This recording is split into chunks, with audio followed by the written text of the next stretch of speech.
성경 봉독하겠습니다. 오늘 주시는 말씀은 마가복음 10장 1절부터 16절까지 말씀입니다.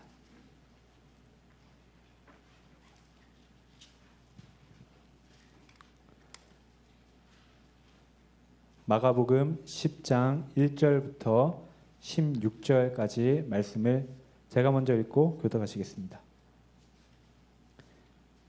예수께서 거기서 떠나 유대의 지경과 요단강 건너편으로 가시니 무리가 다시 모여들거늘 예수께서 다시 전례대로 가르치시더니 바리새인들이 예수께 나와 그를 시험하여 묻되 사람이 아내를 버리는 것이 옳으니이까 대답하여 이르시되 모세가 어떻게 너희에게 명하였느냐 이르되 모세는 이혼 증서를 써주어 버리기를 허락하였나이다.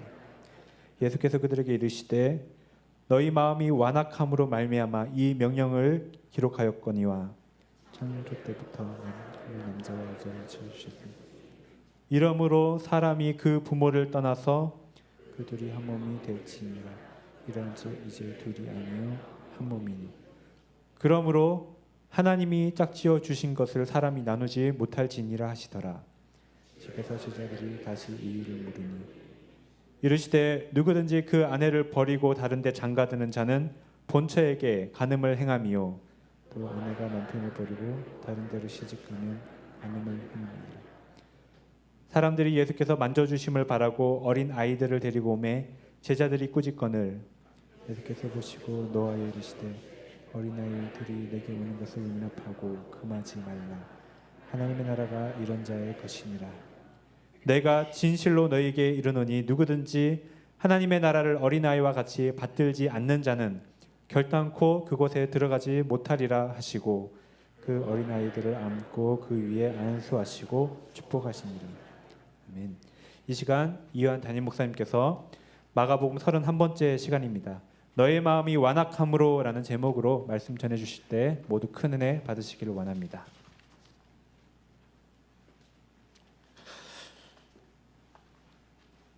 할렐루야.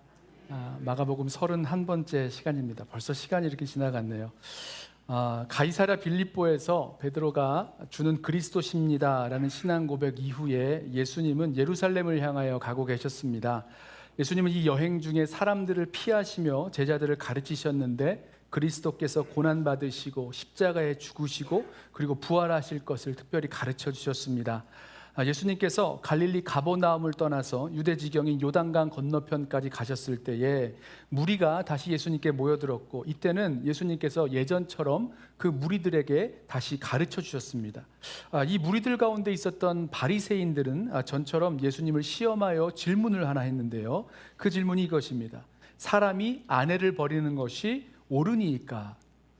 자, 마가복음 본문을 보면 이 바리새인들의 질문이 예수님을 시험하는 것이다 라고 한 것을 보면 예전에도 그랬듯이 이 바리새인들은 예수님의 대답을 가지고 무엇인가 책잡을 것을 찾아서 함정에 빠뜨리려는 그런 동기를 가지고 있었던 것을 알 수 있습니다.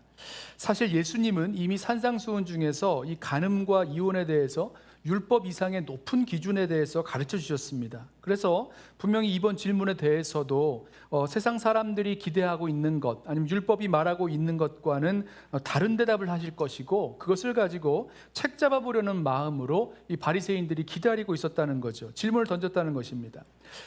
또 한 가지의 바리새인들의 그 계산이 있었다면 함정이죠. 예수님의 그 대답이 정치적으로 굉장히 위험한 민감한 답변이 될 거라는 거죠. 지금 예수님께서 내려와 계신 이 지역이 예전에 세례 요한이 그 회개의 세례를 베풀다가 헤롯 안티파스에게 붙들려 가서 목베어 죽임을 당한 곳입니다. 자, 왜 그렇게 되었습니까? 분봉왕 헤롯 안티파스가 자신이 결혼한 아내와 이혼하고 자기 이복 형제의 아내인 헤로디아를 데려다가 아내로 삼습니다. 물론 헤로디아도 이혼을 했겠죠.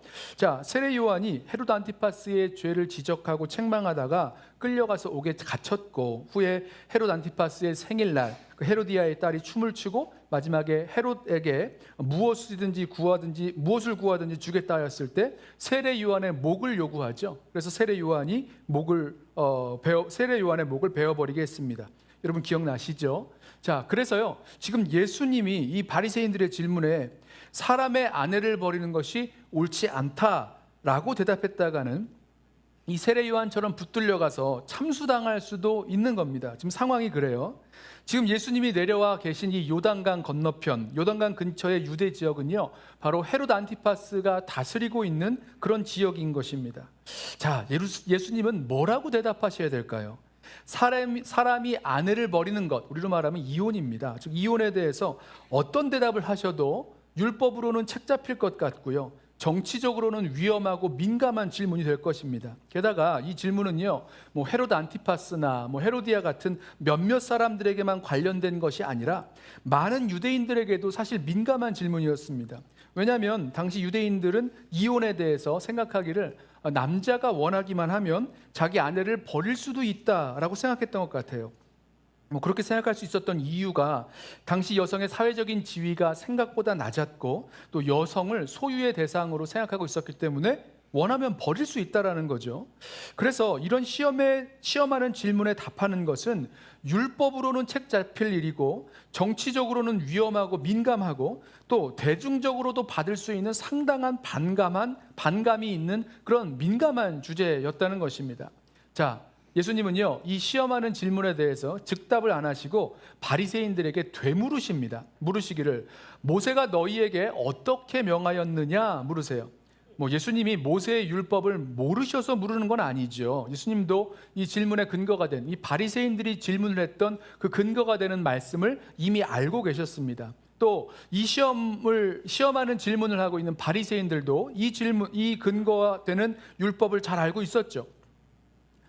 그래서 바리새인들이 대답하기를 모세는 이혼 증서를 써주어 버리기를 허락하였나이다, 이렇게 대답합니다. 자, 이 대답은요, 신명기 24장 1절과 2절의 말씀에 근거하고 있는데 바리새인들은 남편이 이혼 증서를 써서 아내에게 주면 버려도 된다라는, 아내를 버려도 된다는 말로 해석하고 있는 겁니다. 여러분, 이게 정말입니까? 구약 성경이 남편이 이혼 증서를 써주면 마음대로 아내를 버려도 된다, 이렇게 말하고 있는 게 맞습니까? 우리 한번 신명기 24장 1절과 2절을 보시죠. 사람이 아내를 맞이하여 데려온 후에 그에게 수치되는 일이 있음을 발견하고 그를 기뻐하지 아니하면 이혼 증서를 써서 그의 손에 주고 그를 자기 집에서 내보낼 것이요, 그 여자는 그의 집에서 나가서 다른 사람의 아내가 되려니와. 자, 신명기 말씀은요, 이혼에 대한 명백한 명령은 아니었습니다. 특정한 조건이 되었을 때에 이혼이 가능한 것으로 전제하고 있지만 이것은 이혼을 허용하는 차원에서 말씀하고 있는 거지 이혼해라 이렇게 명령하고 있는 것이 아니었어요. 신명기 율법은 불법적인 이혼을 방지하는 데 목적이 있었고요, 또 상대적으로 약자인 이 여성을 보호하기 위해서 남자는 이혼당하는 여자에게 이혼 증서를 써주라고 하신 명령입니다. 자, 당시의 여성이요, 이혼을 당한 순간에 이 사회 경제적인 기반이 싹 사라져버리고 맙니다. 여기에다가 이혼 증서라도 써주지 않는다면 여성은 성적 놀이개감이나 아니면 몸을 파는 여인과 같은 취급을 받게 될 것이고 또 그렇게밖에 살 수 없을 것입니다. 또 다시 결혼하기도 어렵고요. 그래서 이혼 증서를 써주고 정당하게 다시 결혼할 수 있는 그 길을 열어주고 있는 거죠. 자, 그래서일까요? 예수님은 모세가 그 바리새인들에게 모세가 너희에게 뭐라고 명령했느냐 이렇게 물으셨는데 바리새인들은 모세가 이렇게 명령했다라고 대답하지 못하고 모세가 이렇게 허락했다, 모세가 이렇게 허용했다라고 대답을 하고 있습니다. 자, 모세가 이혼 증서를 써주어 버리기를 허용했다 이렇게 대답하는 거예요.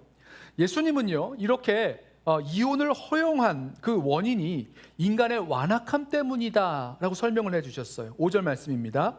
예수께서 그들에게 이르시되 너희 마음이 완악함으로 말미암아 이 명령을 기록하였거니와. 바리새인들은 하나님이 이혼을 명령하신 것처럼 질문을 하고 있지만 예수님은 너희의 완악한 마음 때문에 모세가 이 계명을 써준 것이다 라고 말씀하셨어요. 예수님 당시 유대인들은요, 이 신명기 말씀을 근거로 해서 남편이 이혼할 수 있는 정당한 근거를 찾았습니다. 무슨 말씀이냐면 어떻게 하면 정당하고 합법하고 쉽게 이렇게 이혼할 수 있는가, 이런 근거를 찾았다는 거죠.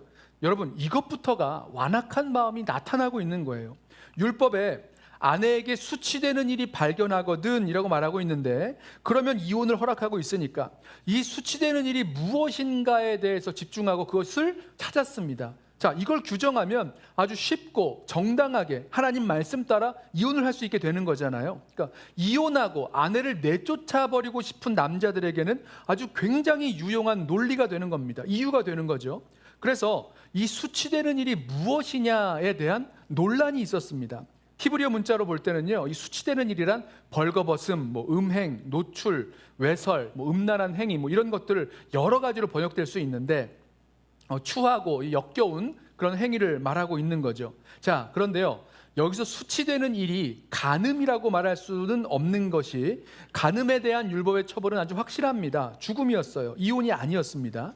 그래서 당시 보수적인 이 삼마이 학파에서는요, 수치되는 일을 설명할 때에 간음이나 난잡함에 못 미치는, 그러니까 간음이나 난잡한 그런 성경에서 분명히 말하고 있는 그런 것이 아니라는 거죠. 거기에 못 미치는 어떤 종류의 성적 부도덕함으로 규정을 했다 그래요.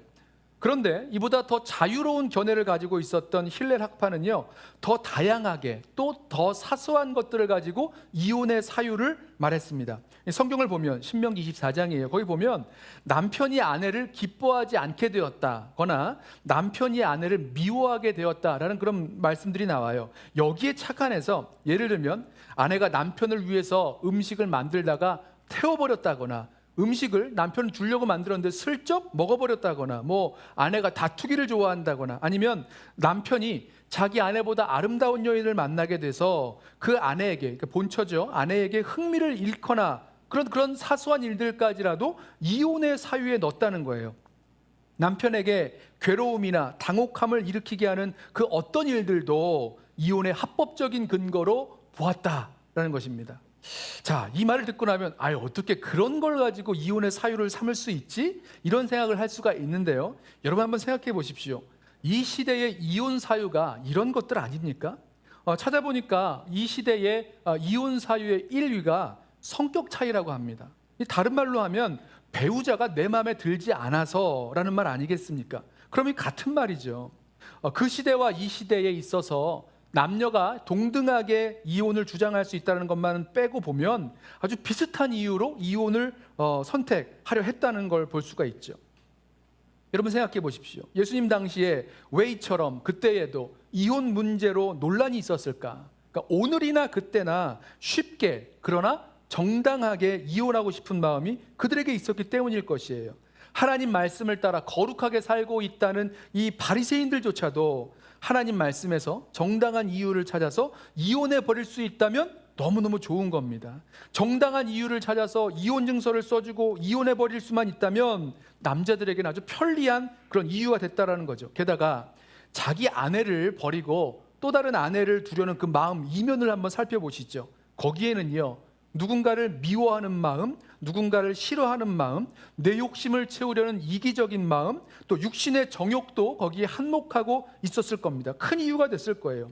그래서 예수님은 모세가 이혼 증서를 써서 주게 한 그 이유가, 그래서 너희가 이혼하는 그 이유가 어디에 있는가 하면 너희 마음의 완악함 때문이다 라고 말씀하고 계십니다. 자, 예수님은 바리새인들의 그 완악함, 그 유대인들의 완악함에 대하여 이 결혼의 원리를 설명해 주심으로 이혼의 문제를 설명해 주십니다. 가장 이상적인 방법은 무엇이냐? 하나님이 만드신 결혼이라는 최초의 모범으로 돌아가서 그 원리와 모범을 붙드는 거게 되겠죠. 이 평행 본문인 마태복음을 보면 예수님께서 너희 마음이 완악하기 때문에 모세가 이런 율법을 써주었다라고 하면서 한 말씀을 더 하시는데, 본래는 그렇지 아니하다, 이런 말씀을 하십니다. 어떻다고요? 본래는 그렇지 아니하다. 자, 이혼이 하나님의 본래의 뜻이 아니라는 겁니다. 이 말씀은 차선이 된다는 거겠죠? 이혼이 하나님의 본래의 뜻이 아니라면 무엇이 하나님의 본래의 뜻이라는 말입니까? 결혼으로 둘이 하나됨, 이것이 하나님의 본래의 뜻이라는 거예요. 6절부터 말씀을 하시죠. 한번 보실까요? 6절입니다. 창조 때로부터 사람을 남자와 여자로 지으셨으니 그러므로 사람이 그 부모를 떠나서 그 둘이 한 몸이 될지니라. 이러한즉 이제 둘이 아니요 한 몸이니 그러므로 하나님이 짝지어 주신 것을 사람이 나누지 못할지니라 하시더라. 여러분, 이 말씀 많이 들어보셨죠? 어디서 들으셨습니까? 결혼식에서 많이 들으셨죠. 예, 맞습니다. 결혼의 원리를 가지고 예수님께서 이 이혼에 대해서 말씀해 주시는 거예요. 예수님은요, 이 창세기에 나오는 하나님의 결혼의 원리가 이혼에 대한 하나님의 본래의 뜻이라고 말씀하고 계시는 것입니다. 남편과 아내가 결혼하여 둘이 아니라 하나로 연합하여 한 몸 되는 것, 이것이 하나님이 만드신 결혼의 유일하고 또 근본적인 원리요 목적이 됩니다. 그래서요, 이혼이란 어떤 의미에서는 일종의 차선이요, 또 어쩔 수 없이 허락하신, 인간의 악함 때문에 허락하신 것이라고 볼 수가 있다는 거죠. 결혼으로 남편과 아내가 연합하여 한 몸이 되었다라는 것은 남편과 아내 사이에 그 친밀함이 얼마나 깊고 깊은지, 또 영속적인지에 대해서 말씀하고 있는 것입니다. 그래서 하나님이 짝지어 주신 것을 사람이 나눌 수가 없다, 나누지 못한다라고 말씀하셨어요. 여기서 짝지어 주셨다라는 이 말이요, 굉장히 재미있습니다. 여러분, 풀 아시죠? 글루. 이 풀을 가지고 붙인다는 뜻이 짝지어 주신다라는 뜻이라 그래요. 생각을 해보세요. 종이 2장을 가져다가 풀을 붙여서 이렇게 딱 하나로 붙여 놓았습니다. 말려서 이제 하나가 되는 거예요. 자, 이렇게 두 종이를 붙여서 하나로 두었다가 이걸 떼어낸다면 여러분, 종이가 어떻게 됩니까? 그림이 그려지세요? 아무 일 없었다는 듯이 예전에 그 2장으로 이렇게 똑같이 깨끗하게 돌아갈 수 있습니까? 아니죠. 2장의 종이가 풀로 붙어서 하나가 되어 있었다면, 그거 떼어나면, 그거를 나누면, 이거는요, 나뉘는 것이 아닙니다. 나누어지지가 않아요. 하나로 된 것을 떼느라 찢겨지고 뜯어지고 깎이고 망가지고 이런 일들이 벌어지는 겁니다. 한 몸이기에 뗄 수 없는 남편과 아내가 나뉘는 것, 그것도 이와 같다는 겁니다. 나눌 수 없는 한 몸을 나누는 데서 오는 고통, 이게 아름답게 깨끗하게 나누어지는 것이 없어요. 찢겨지고 뜯겨지고 끊어지는 것 같은, 죽음 같은 고통이 거기에 같이 있다는 거죠. 자, 이런 사실에 근거해서 예수님은 이혼에 대해서 단호한 선포를 하십니다. 하나님이 짝지어 주신 것을 사람이 나누지 못할지니라. 지금까지 유대인들은요, 이혼에 대한 근거를 무엇인지 그 근거를 찾느라고 논쟁을 하고 있었지만, 예수님은 그 이혼을 하나님의 창조 원리에 어긋나는, 창조 원리를 깨는 것으로 보셨어요. 이것은요, 당시에 유대인들이 보기에 굉장히 급진적인 그런 선언이고요, 또한 로마 사람들, 헬라 사람들 보기에도 급진적인 선언입니다. 여러분, 지금 듣기에도 사실 우리들 마음에 거리낌이 있는 급진적인 말씀, 듣고 나서도 힘들고 어려운 말씀으로 들릴 수가 있어요. 게다가 예수님의 이 말씀은요, 성경의 다른 본문들과 이렇게 비교해 보면은 좀 대치되는 것들도 있는데요 라고 논쟁할 수도 있고요, 성경에서 이혼을 허용하고 있는 부분들에 대해서도 조목조목 그 내세울 수도 있는 부분들이 있습니다. 맞아요. 그리스도인들의 이혼이 정당한가에 대한 논쟁이 지금도 계속되고 있죠. 성경은요, 음행이 이유가 된다거나 아니면 혼인에 충실하지 않고 회개하지 않는 배우자라면 이혼이 허락된다라고 말씀하고 있습니다. 또 바울은 이 불신자인 그런 배우자가 신자와의 결혼 생활을 더 이상 하지 않겠다, 유지하기를 원치 않을 때는 이혼을 허락한다고도 설명을 했습니다. 자, 그러면 예수님도 이런 예외적인 상황들 있잖아요. 이렇게 이런 경우에는 이혼할 수 있다, 뭐 이런 것들을 조금 더 부각시키신다거나 언급하셔서 말씀하실 수 있을 텐데, 예수님은 그렇게 말씀하지를 않으셨어요. 이 예외적인 상황들, 어떤 이유에서건 이 예외적인 상황들 역시 죄로 말미암아 하나님께서 짝지어 주신 것을 나누게 되는, 결국은 비극적인 고통의 사건이 되기 때문이라고 생각합니다. 예수님은 이혼이 너희 사람의 마음의 완악함 때문에 이루어졌다, 말미암았다라는 이혼의 이유를 말씀해 주셨고, 또 이혼이 하나님의 창조 원리를 깨트리는 것으로 고통스러운 결과를 가져오게 될 것에 대해서 말씀해 주시면서, 모세가 준 계명은 이로 말미암아 하나님이 허용하신, 그리고 약자인 자들을 보호하기 위해서 주신 차선의 계명이다, 이렇게 말씀하고 계신 거죠. 여러분, 이 말씀을 들은 제자들이요, 이해가 안 되는 겁니다. 수긍이 안 돼요. 여러분도 그러실 때 있으시죠? 말씀을 듣고 나서 수긍이 안 돼요. 이해가 안 되는 겁니다. 그래서 이 제자들이요, 예수님과 함께 집에 들어갔을 때 예수님께 다시 이 이혼에 대해서 묻습니다. 이 마태복음 병행 구절을 보면요 재밌어요. 예수님의 말씀을 들은 제자들의 하는 그 이야기를 다시 들어보면 이렇게 말합니다. 예수님, 만일 사람이 아내에게 이렇게 해야 한다면, 예수님 말씀처럼 해야 한다면 장가들지 않는 것이 좋겠습니다. 이런 말을 해요. 무슨 말입니까? 이 제자들 역시 이혼에 대한 예수님의 그 말씀에 대해서 이해하지 못하고 수긍하지 못하겠다는 거죠. 당황스럽다는 겁니다. 자, 예수님은요 그 집에서 그 이혼에 대해서 다시 묻는 제자들에게 말씀을 하시는데 그 말씀이 이 말씀이에요. 11절과 12절 말씀입니다. 이르시되 누구든지 그 아내를 버리고 다른 데에 장가드는 자는 본처에게 간음을 행함이요 또 아내가 남편을 버리고 다른 데로 시집가면 간음을 행함이니라.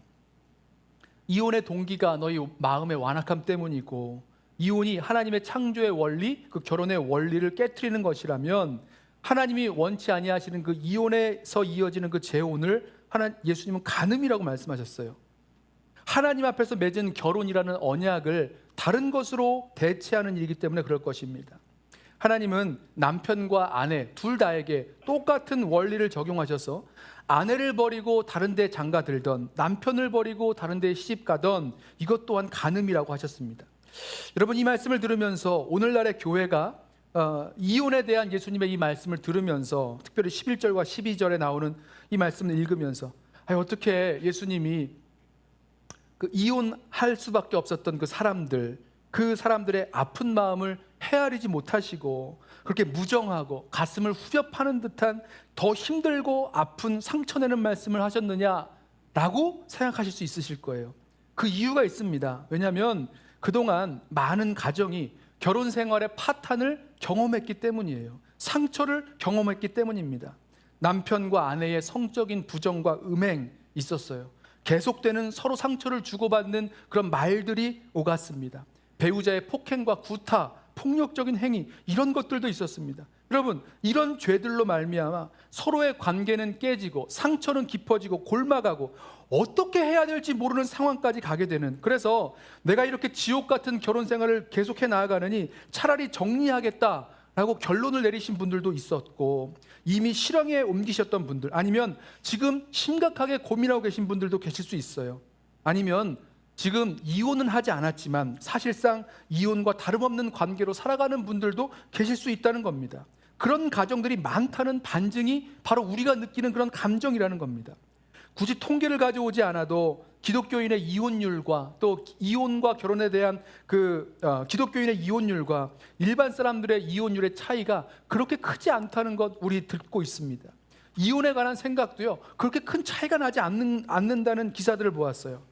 자, 그러면 오늘 이 이혼에 대해서 말씀하시는 예수님의 말씀이 우리 성도들에게도 날카롭고 또 이룰 수 없는 것처럼 아픈 마음으로, 아픈 말씀으로 이해될 수밖에 없는 것이 우리의 현실이라는 거죠. 예수님 당시에 적법한 이혼의 사유를 찾았던 유대인들처럼 이 시대에도 쉽고 적법한 그런 이혼의 사유를 찾고 있고, 거기에 우리 그리스도인들도 예외가 아니라는 겁니다.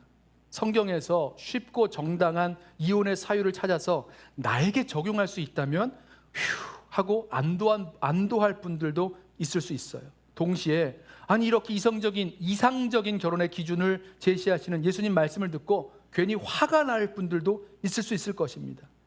근데 여러분 한번 생각해 보세요. 이어지는 말씀을 보면 예수님께서 아이들을 데리고 오지 못하게 하는 것을 보시고 꾸짖으시면서 어린아이들을 내게 데려오는 것을 용납하고 금하지 말라라고 말씀하셨습니다. 그러면 이 말씀은요 우리가 아무런 문제 없이 받아들여요. 어린아이에게 예수님의 사랑과 용납하심 그리고 축복하심을 전하지 못하게 한다면 지금이라도 우리는 책망받아야 한다라고 말씀하실 수 있을 것입니다. 그런데 생각해 보세요. 이 이혼을 통해서 아빠 엄마가 결혼 관계가 깨어지면서 자녀들이 받을 충격과 상처를 한번 생각해 보십시오. 오랫동안 아픔을 겪고 서로를 고통스럽게 만들 그 이혼이 갖고 있는 그 충격적인 상처들을 한번 생각해 보십시오. 그러면 예수님께서 그 이혼에 대해서 이렇게 급진적이고 강경하게 말씀하실 수 있는 것들도 우리가 이해할 수 있는 거죠. 자, 그렇다면요 여기서 우리는 우리의 현실을 보았어요. 이 세상의 이유와 방식과는 다른 예수님 말씀 앞에서 우리가 도저히 침묵할 수 없고 예수님의 이 설명을, 예수님의 이 말씀을 좀 누그러뜨려서 해석할 수 없다는 거죠. 그렇게 하기보다는 우리에게 이 말씀을 통해서 드러나는 우리의 모습을 현실로 인정하면서 이혼으로 가고 있는 결혼 생활의 해결책, 그 문제점의 해결책을 찾아야 한다는 것입니다. 예수님의 말씀이 이혼 증서는 너희 마음의 완악함 때문에 써준 것이다, 허용된 것이다. 하나님의 창조의 원리를 깨트리는 이 이혼은 너희들에게 찢어지는 고통스러운 결과를 가져오게 될 것이다. 자, 이 말씀에 대한 현실적인 방법은 무엇입니까? 여러분, 만약에 예수님께서 이렇게 그냥 아무런 치료 방법도 없이 우리의 완악함을 책망하시고 고통스러운 현실들만을 나열하셨다면 예수님이 전하신 복음은 대체 무슨 소용이 있겠습니까? 자, 예수님의 십자가에서 우리는 이 문제의 해결책을 찾습니다. 예수 그리스도의 십자가가 부부가 하나 되는 비밀, 그리고 하나 되게 하신 것을 깨트리지 않고 나아가게 할 수 있는 그 능력의 비밀이 예수 그리스도의 십자가에 달려 있는 거죠. 결혼이 이혼으로 가는 이유가 우리의 완악한 마음이라고 한다면 그 완악한 마음, 이 딱딱한 마음이라는 뜻인데요, 어디에서 이 마음이 깨어져서 정말로 부드러운 마음이 될 수 있습니까? 어디죠? 예수 그리스도의 십자가 앞입니다. 말씀드린 대로 마음이 완악하다는 뜻은요, 아주 딱딱하게 굳어져서 이 아주 구부러지지 않는 마음을 뜻합니다. 반대는 어떤 마음이죠? 부드러운 마음이에요. 부드럽지 못하고 딱딱해져서 아무것도 용납할 수 없고 용서할 수 없고 아무것도 느낄 수 없는 그런 상태에 있는 마음입니다. 여러분, 그런 마음을 가지고 있어서야 어떻게 부부가 한 몸이 되고 하나가 될 수 있겠습니까? 없죠. 못합니다. 서로를 받아들일 수 없는 마음, 서로를 위해주지 않는 마음, 이런 마음 가지고 어떻게 부부가 하나가 될 수 있겠습니까? 자, 서로를 위해 자기를 낮추고 섬기고 용납하고 용서할 수 있는 마음, 여러분, 그것이 필요한 거죠. 그리고 그 마음은 예수 그리스도의 십자가 앞에서 우리가 얻을 수 있습니다. 지금 예수님께서 어디를 향하여 가고 계십니까? 갈릴리에서 출발하신 어디죠? 가이사랴 빌립보에서 출발하신 예수님께서 십자가 지기 위하여 지금 예루살렘을 향하여 올라가고 계신 거예요. 나를 위하여 죽기까지 복종하심으로 십자가에 고난받으시고 또 죽어 장사한 지 사흘 만에 부활하신 그 예수님, 그 그리스도 앞에서 우리는 우리의 죄인됨을 인정하면서 우리의 딱딱해진 마음, 그 완악한 마음이 녹아 부드러운 마음이 됩니다.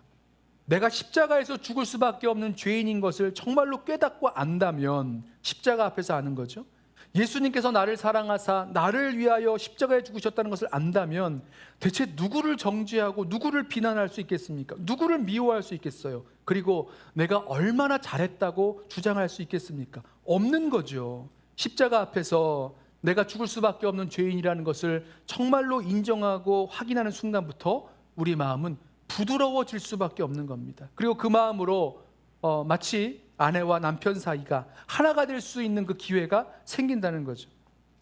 부부가 십자가 앞에 나아가 서로가 죄인됨을 깨닫고 주님의 구원의 은혜에 감사하면서 살아가게 된다면, 여러분, 그러면요, 하나 되지 말라고 해도 두 부부는 정말로 그리스도 안에서 하나가 될 수 있습니다. 진정한 하나가 될 수 있는 거죠. 배우자를 향한 마음도 달라질 것이고 우리의 자세도 달라질 것이고 하나가 될 수밖에 없습니다. 십자가가 우리의 해결책 되는 거죠. 여러분, 기억하세요. 이혼이 고통스러운 부부관계의 해결책이 될 것이라고 착각하지 마시기 바랍니다. 예수 그리스도의 십자가만이 이 모든 문제의 해결책이 되는 것입니다. 이혼이 해결책이 되지 못합니다. 그것은 또 다른 고통과 또 다른 불행을 가져오기 때문입니다. 고통을 끝내기 위해서 또 다른 고통을 선택하는 그런 것이 된다면 진정한 해결책이 될 수가 없는 거죠. 어디에서 무엇을 해결해야 됩니까? 어디에서 해결해야 됩니까? 우리의 완악한 마음, 딱딱한 마음, 그것을 예수 그리스도의 십자가 앞에서 해결해야 되는 것이죠. 자기 만족과 유익을 구하느라 남편을 또 아내를 서로 사랑하지 못하고 아껴주지도 못했습니다. 결혼을 통해서 내가 원하는 모든 것을 다 충족시켜줘야 된다고 생각하면서 살면서 여기에 미치지 못하는 모든 일들의 문제의 원인은 아내에게 혹은 남편에게, 배우자의 탓으로 돌리면서, 그리고 나는 다 잘했다고 옳다고 생각하면서 살았습니다. 그 결과 다투고 비난하고 미워하고 갈등 가운데 심지어 내가 힘이 좀 있다면 배우자를 위협하고 폭력을 행사하면서 살았다는 거예요. 그러나 예수 그리스도의 십자가 앞에 나아가서 나의 죄악된 모습, 나의 그 완악한 마음의 모습, 그 죄인된 우리의 모습을 바라볼 때에 우리 마음은 부드러워집니다. 예수 그리스도의 십자가 앞에서 우리 자신을, 그리고 이 결혼을 해석할 수 있을 때에 자기를 내어주신 예수 그리스도의 그 십자가 사랑을 바라보면서 나는 낮추고 나를 내어주고 또 죽기까지 사랑하는 희생을 통해서 하나 될 수 있는 그 부부관계의 비밀을 경험하게 되는 거죠. 제가 우리 성도님들의 모든 가정의 그런 관계들을 속속들이 알지 못합니다만, 우리들 가정 가운데 혹시 가정이 정말 지옥같이 느껴져서 이제 그만 포기하고 싶은 성도님들 아니 계십니까? 이혼은 안 하고 살지만 어쩔 수 없어서 꾸역꾸역 살아가고 있는 성도님들은 아니 계십니까? 겉으로는 아무 일도 없는 것처럼 보이지만 실상으로는 그 상처가 곰고 골마서 마치 이혼한 부부처럼 살아가고 계신 분들은 아니 계십니까?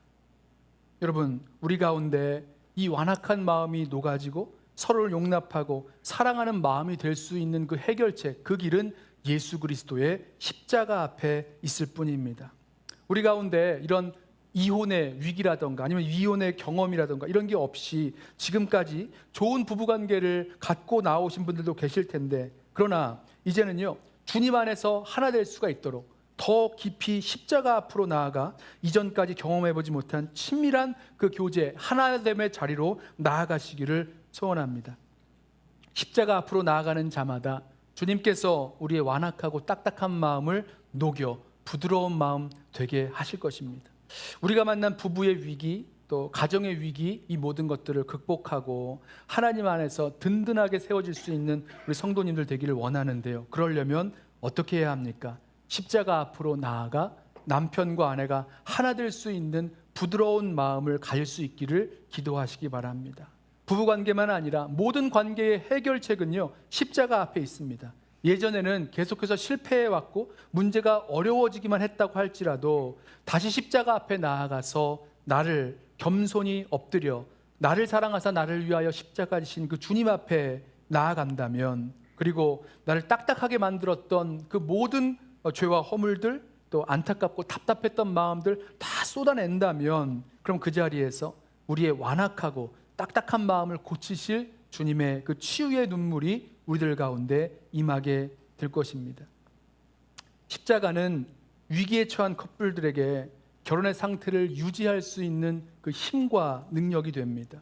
또 옳지 않은 이혼을 한 사람에게는 십자가가 하나님 앞에서 또 가족 앞에서 그 지은 죄를 회개할 수 있는 그런 자리가 될 것입니다. 또 회개하는 사람에게 하나님께서 여전히 사랑하시고 분노하지 아니하시고 하나님의 용서와 회복의 역사가 있음을 확신시켜주는 자리가 바로 그 십자가가 될 것입니다. 결혼과 가정의 해결책인 예수 그리스도의 십자가 앞으로 나아갈 수 있는 우리 모든 성도 되시기를 주님의 이름으로 부탁하며 축원합니다. 기도하겠습니다.